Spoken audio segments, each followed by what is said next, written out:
Hi, do you need to know how to stay calm while your child is really just losing it?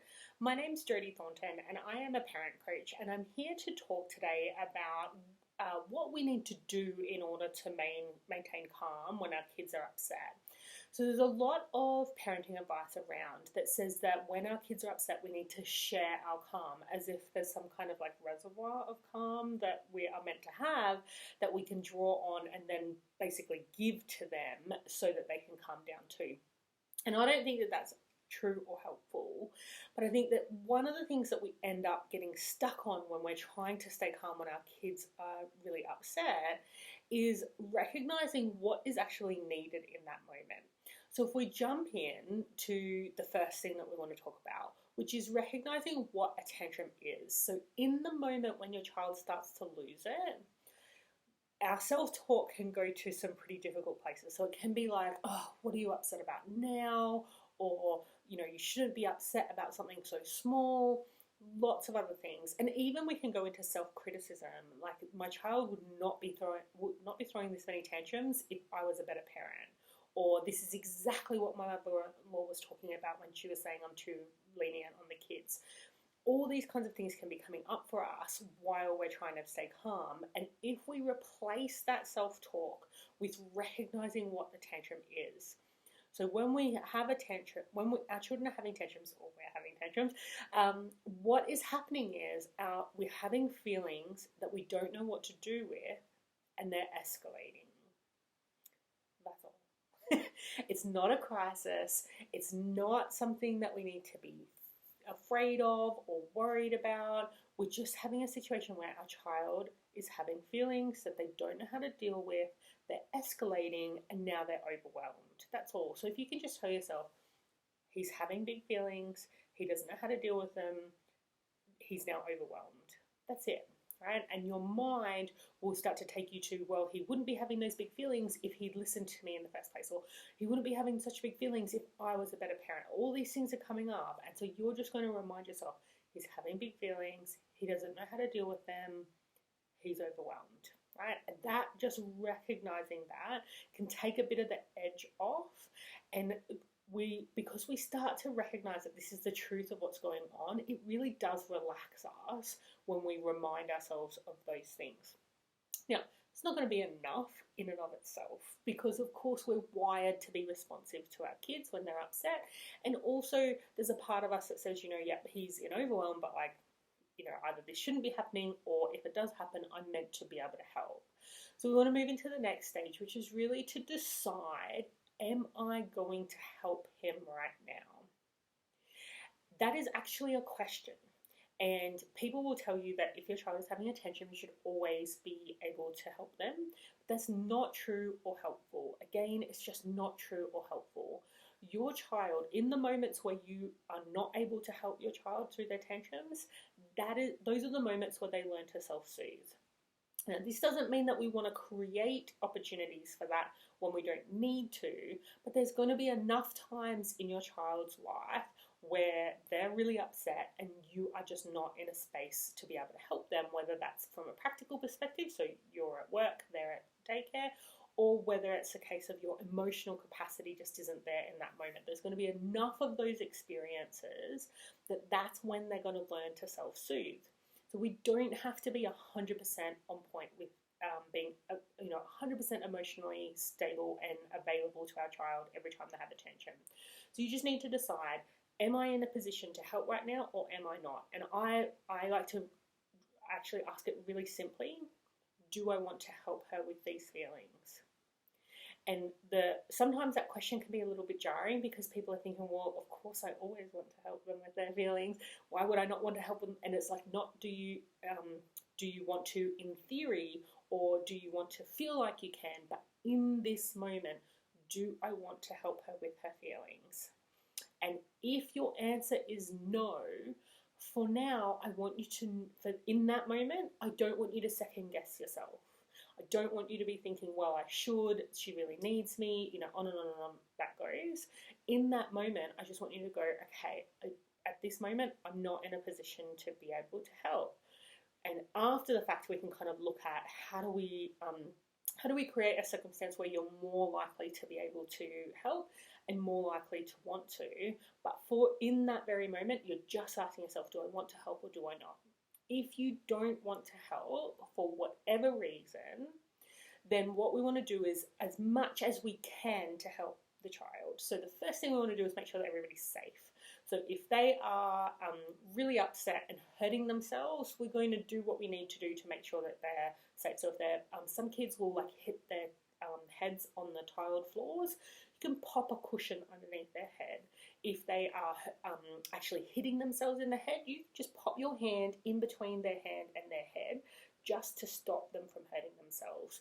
If you're at a supermarket car park, you're going to make sure you've got nothing in your hands so that you can stop them from running out in front of the cars. That's not necessarily, they're not trying to hurt themselves necessarily, but more so we're just making sure that whatever's not safe around us, we're making sure that we're taking ownership of that.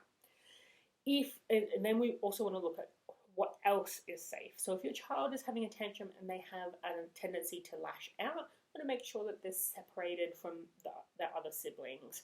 If they have a tendency to throw things, you want to make sure that they're not near the fish tank, for example. We want to look for anything that we need to do to make sure that the people and the things are safe. If if they have a tendency to destroy something when they're upset, make sure that the things that are precious are away from them. So once we've done that, then we're going to, if you can stay with them even though you're not helping. So you might just be in the room. I understand you're upset. I can't help you with your feelings right now, but I'm here. That is good. That's really helpful for them so that they can see that you're not getting carried away, but you can't help right now. That's helpful for you to be in the room if you can. If you can't, you might say, I can see you're upset. I want to help you, but I can't right now. I'm going to go and do the dishes. Or it might be that the dinner's boiling over, right? That might be the reason. It's like, I can see you're upset. I just need to finish the dinner and I will be right back as soon as I can. So you're going to actually step back away and not feel the pull that I have to or they are desperate for me. It's actually just they're having big feelings, they are overwhelmed. Right in this moment, you can't help. So we're going to step back with that in that if you need to. If you can help, you're saying, I do want to help, then the easiest way to stay calm while they're helping is actually to be actively doing something to help them with their feelings. If you're just like trying to stay calm while they're really upset, your system is naturally going to be, this is a problem. I'm wired to help my child when they're upset. I want to help. I don't know what to do. So the simplest thing you can do is just hold space for the feelings. So what we want to do there is physically get close to your child, not too close that it's agitating them. So for some kids, they'll want some distance between you and them. For some kids, they'll want to be in your lap. Whatever's appropriate for them, you're going to get into that space. Relax your body language. So we're going to relax your face, relax your shoulders, relax your hands. That gives the body language that I'm here to help. I'm not here with an agenda. I'm just here to be with you in these big feelings. That also, the process of relaxing yourself reminds you that you're not there to fix, you're there to hold space, right? So once you've done that, you've relaxed your body language and you're right there, you can just be there with them in the feelings. But if you're doing that, if you're not actually wanting to actively empathize, so we're actively saying like, I can see you're so upset because you didn't get your turn at the Lego or your Lego got smashed or whatever you're saying, we're not actively empathizing, we're going to give your brain something to focus on. So it might be just noticing, what does their body language tell you? It might be focusing on, this is really hard for me to be sitting here with her in such big feelings. It's hard. I'm here. I don't know what to do to help. I'm here. And when you're using that inner self-talk, you're focusing, you've got something for your brain to do so that your body isn't getting more and more agitated by this process so you can stay calm.